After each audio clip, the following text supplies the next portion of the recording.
ধর্মেন্দ্র প্রধানের পদত্যাগের দাবি গোটা দেশের ছাত্র সমাজ করেছে, এনটিএ বাতিলের দাবি তারা করেছে। ফলে এই দাবিগুলো মানা হলেই তবেই পরবর্তীকালে কোনো আলাপ আলোচনা হতে পারে, তার আগে কোনো আলাপ আলোচনা হওয়ার জায়গা নেই।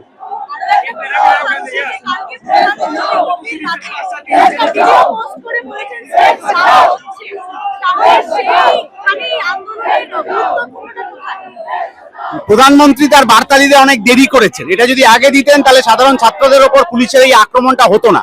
উনি পুলিশকে দিয়ে আক্রমণ করাবেন, আবার উনি বার্তা দেবেন, তো হতে পারে না। ওনাকে অবিলম্বে শিক্ষামন্ত্রীকে পদত্যাগ করাতে হবে, এনটিএ বাতিল করাতে হবে, তারপরে আলোচনার ময়দানে বসে কোনো একটা কথা বলা যাবে।